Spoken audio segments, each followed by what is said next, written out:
Bienvenida o bienvenido, soy Estela de Estela Urban Yoga y traigo una nueva recomendación para nuestro club de lectura. Siempre que la gente empieza a hacer yoga o lleva ya unos años haciendo yoga y escuchando ciertas cosas en clase sobre, no sé, la filosofía yógica, la actitud o ciertas quizás situaciones culturales en las que se desarrolló el yoga, etcétera. Bueno, pues siempre viene la pregunta de, ay, ¿me puedes recomendar algún libro que me explique un poquito todo esto del yoga? Y la verdad es que siempre me veo en una situación en la que no sé bien qué decir, porque todos los libros generalmente que hablan de historia del yoga o filosofía del yoga son súper densos, o sea, no están creados para el neófito, sino quizás más bien para ya sea profesores o estudiantes de filosofía o de historia, etc. Y hay libros maravillosos sobre la historia hindú y sobre el papel del yoga, pero generalmente pues para un alumno normal es algo muy denso que lejos de ayudarle a comprender más, le puede generar un aburrimiento y un rechazo que no termine por leer el libro, entonces ya nunca más avance en ese sendero, ¿no? Y bueno, durante muchos años no he sabido qué recomendar, por eso también este club de lectura en el que al final quiero, pues de todas esas cosas que yo he leído, que es verdad que, bueno, pues yo me leo cosas también muy densas, pues he ido encontrando cosas que sí que son asequibles y que quiero, pues bueno, trasladar un poco para que los alumnos y las alumnas puedan disfrutar de profundizar un poquito más sin necesitar de profundizarlo todo. Y he encontrado este libro que se llama El viaje del yoga, de Maren Herrero, que tiene unas ilustraciones preciosas de Amanda León, que me ha gustado mucho porque, por un lado, recoge el todo, que es complicado, o sea, un todo útil para una persona que está aprendiendo yoga y que quiere conocer más, pero un todo en serio, ¿eh? O sea, lo que pasa que es fácil de abarcar, que además viene eso con unas ilustraciones súper bonitas y súper útiles en las que vienen mapas, dibujos, esquemas y ayudan muchísimo en la comprensión de lo que estamos leyendo. No es, o sea, no es pequeño, son 270 páginas, pero bueno, lo puedes ir leyendo por capítulos, ¿no? Y parar cuando quieres porque está muy bien desarrollado, distribuido, y la verdad es que me parece muy fácil. Y luego tiene otra cosa que me encanta, que es el papel de la mujer en el yoga. En todo el libro hay alusiones al papel de la mujer en el yoga y durante todas las etapas. Esto es algo que no encontramos en general, tampoco lo encontramos en nuestra propia cultura. Bueno, ya lo sabemos que el papel de la mujer no suele estar bueno, pues contabilizado cuando sí es cierto que bueno, el yoga en todas sus deidades, etcétera, contempla mucho el aspecto femenino, ¿no? O sea, no quiero decir con esto que no se contemple la parte femenina, porque sí lo hay, por ejemplo en el Tantra es muy grande, pero a nivel histórico de mujeres reales y de cómo la mujer vivió en aquellas etapas o cómo se introdujo en el yoga de esta manera o de la otra, hay muy poquito. Tenemos maestras como Indra Devi, que fue de las primeras, pero antes de ella hubo muchísimo papel de la mujer en toda la historia hindú, yógica, etc., ¿no? Entonces, bueno, me gusta mucho porque durante todo el libro aparece el papel de la mujer y me gusta mucho también por eso. Entonces, bueno, nada, quería leer así pues un par de partes, un poquito al azar, que las acabo de parar ahora con el dedo, y para que lo leamos un poquito y veamos de qué va un poco, ¿vale? Entonces, aquí, por ejemplo, vamos a ver dice, pienso o existo. Todos los seres humanos, para actuar con tranquilidad, necesitamos cierto grado de certeza, como el que nos da saber que mañana saldrá el sol, que somos hijos de nuestra madre, que la fruta fresca es sana o que si soltamos un objeto en el aire caerá al suelo. Sin embargo, en esta época que los estudiosos denominan posmodernidad o ya transmodernidad, vivimos bajo la poderosa sensación de tener numerosas certezas incluso sobre cuestiones que apenas conocemos superficialmente. Merced a lo que en la jerga sociológica se ha llamado la era de la información. Con unos pocos clics desde nuestro sofá podemos recibir una ingente cantidad de datos sin importar el lugar ni el tiempo en que ocurran. A esta inagotable marea de información se le suma el paradigma filosófico que da aliento vital a la idiosincrasia del mundo moderno y occidental desde hace unos 400 años, que es cuando los libros de historia sitúan el nacimiento de la era de la razón con René Descartes. Ese paradigma en el que hemos sido criados se puede definir en dos palabras, racionalista y materialista. El racionalismo es considerar a la razón como el atributo más elevado del ser humano, a través del cual una persona puede llegar a comprenderlo todo. El materialismo, por su parte, es considerar que la única realidad existente es la material, es decir, aquella que puede verse, medirse o comprobarse empíricamente. Esta cosmovisión guía nuestra sociedad, nuestra educación y, todavía más evidente, nuestra ciencia, donde lo cuantitativo, lo objetivo y lo demostrable son condiciones sine qua non. Hace 4 siglos que Descartes dijo «pienso, luego existo», mientras que ya hace más de 2000 años que en la India se expresó una idea revolucionaria: «Cuando dejo de pensar, realmente existo». El postulado básico es que detrás del torbellino mental y de los altibajos emocionales que tan bien conocemos se encuentra nuestra esencia, siempre libre y en calma. Aquí nos estamos metiendo en delicados terrenos metafísicos, pero si aceptamos, aunque sea parcialmente, que tenemos una esencia que a falta de mejor palabra definimos como espiritual, ¿cómo podría la mente racional conocer eso trascendente si solo acepta lo que es intelectualmente comprensible? Pongamos el freno. Si somos racionalistas, y sin duda lo somos en parte, no hay por qué asustarse, ya que tanto la teoría como la práctica del yoga que nos interesa no deben ser nunca irracionales. Su propósito es más bien transracional, es decir, conducir al practicante a un estado esencial al margen de las limitaciones de la mente analítica e intelectual.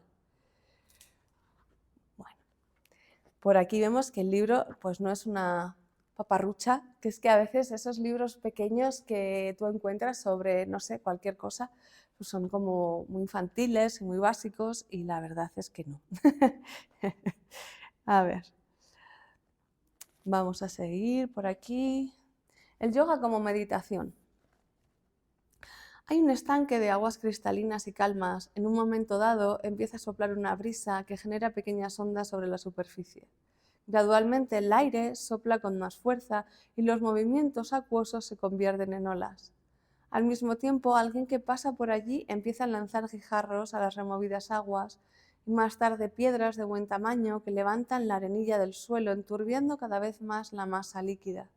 Si ahora nos asomáramos al estanque agitado y oscurecido, observaríamos que, al perder su quietud original, las aguas también han perdido dos cualidades fundamentales: transparencia y profundidad.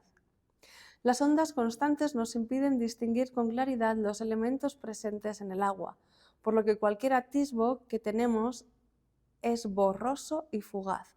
A su vez, la turbidez del agua relega nuestro campo de visión a la superficie, imposibilitando la investigación y el conocimiento directo del fondo del estanque. Solo cuando el viento se detiene, las piedras cesan y las ondas se neutralizan, podemos recobrar las capacidades perdidas. La tradicional metáfora del estanque nos habla del papel crucial que juega la actividad mental en la búsqueda yógica de lucidez, autoconocimiento y paz interior. Si, para fines ilustrativos, asumimos que un bebé posee una mente virgen como una tabula rasa, entonces sería como ese estanque quieto y transparente en total comunicación con su fondo, que es puro espíritu. En cuanto el bebé sale al mundo e incluso ya dentro del vientre materno, su mente va recibiendo diversos estímulos que llegan a través de los 5 sentidos. Cada percepción visual, sonora, táctil, gustativa u olfativa es como una brisa que genera ondas en su estanque mental, que no solo se empieza a mover, sino que comienza a tomar el color de esos estímulos con su emoción correspondiente. Si el bebé ve el techo verde de su habitación, su mente se colorea de verde. Si toma el pecho de su madre, su mente se colorea de satisfacción. Si siente el estridente motor de una motocicleta, su mente se colorea de susto. Y si escucha que le dicen tú eres Ana, entonces su mente, que simplemente era a secas, se colorea de Ana. Así se construye una personalidad y así el fondo del estanque se va haciendo cada vez más inaccesible, pues el inevitable y paradójico proceso vital tiene que ver con llenar nuestra mente con experiencias y conocimientos para llegar a la conclusión unánime entre los sabios yoicos de que debemos volver a ser como niños. Aquí nos habla de los diferentes tipos de mente, la mente dispersa, la mente confusa, la mente con concentración intermitente, la mente focalizada, la mente detenida, etc. La mujer en la meditación. Vamos a verlo aquí y así pues tomamos un poco de esto que os he contado. En el ámbito estadístico no hay cifras definitivas, pero tanto datos formales como informales indican que en Occidente existe una mayoría de practicantes femeninas de meditación, aunque la brecha con el público masculino no parece ser tan grande como en el caso del yoga físico. Una hipótesis sobre esta diferencia es que el carácter mental de la meditación atrae a los hombres más que el ejercicio físico de estiramientos o relajación, que, dicho sea de paso, es una de las razones que ha hecho del yoga moderno un movimiento preeminentemente de mujeres. Un estudio de Harvard del año 2014 sobre la capacidad de las personas de estar consigo mismas concluyó que más del 60% de los hombres prefirieron un estímulo doloroso, en este caso en la forma de una descarga eléctrica, antes de quedarse a solas con su interior. Una elección que, en cambio, solo tomaron el 25% de las mujeres del experimento, lo cual, dicen los expertos, no indica necesariamente mayor capacidad atencional, sino que los hombres tienen una mayor tendencia a la búsqueda de sensaciones, junto a que las mujeres poseen un umbral más bajo de tolerancia al dolor. A pesar de las diferencias psicológicas entre ambos géneros, en los ámbitos del disfrute o del dolor, la tradición yoica considera que a la hora de practicar la meditación no hay distinciones esenciales. Es cierto que en cuanto a la técnica elegida se suelen contemplar la idiosincrasia y las necesidades de cada individuo en particular, pero esto está al margen de su género, ya que a fin de cuentas, en todos los casos, siempre se trata de refinar la concentración y aprender a dirigir la atención. Dice mucho antes que Freud, los sabios indios ya sabían que la mente contiene mucha información inconsciente. Bueno, ¿qué más? Esto nos habla de todos los sutras, de los Vedas, de qué implica el Tantra, del Vijnana Bhairava Tantra, del yoga como terapia, de la dieta, de los números en sánscrito. Y también habla a nivel historia y un poquito de geografía hindú, la relevancia del gurú, la mujer y tapas, el yoga y la temperatura ideal. En serio, o sea, tiene un montón de cosas muy interesantes. Dice, históricamente se atribuye al Buda la creación de las primeras órdenes monásticas de la India, aunque el jainismo de la época también habría estado en la misma fase, dando lugar a lo que con el paso del tiempo sería la institucionalización de la figura del renunciante.